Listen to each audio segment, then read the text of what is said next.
শিবিরের সঙ্গে সম্পৃক্ততা নিয়ে মুখ খুললেন পূজা চেরি। গতকাল মঙ্গলবার সামাজিক মাধ্যম সরগরম ছিল পূজা চেরিকে নিয়ে।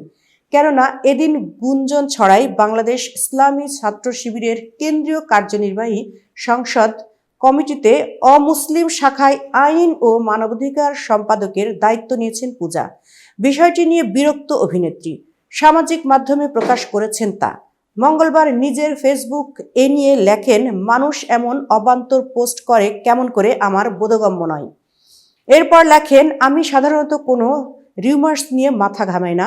তারকাদের নিয়ে রিউমার্স ছড়াবে এটাই স্বাভাবিক। মানুষের একটা কৌতূহল থাকে মিডিয়া পার্সন বা তারকাদের নিয়ে, কিন্তু আজকে যে বা যারা এই রিউমার্সটা ছড়িয়েছেন এটা নিয়ে আসলেই কিছু একটা বলা উচিত। তিনি যোগ করেন, এটা শুধু রিউমার্স পর্যায় পর্যন্ত থাকলে কোনো ব্যাপার ছিল না। এইখানে এখন ধর্মের বিষয় চলে আসছে।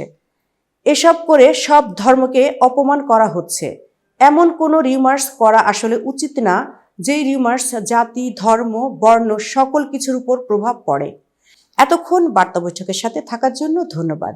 নতুন নতুন তথ্য ও সংবাদ পেতে বার্তা বৈঠকের ইউটিউব চ্যানেল ও ফেসবুক পেজের সাথেই থাকুন।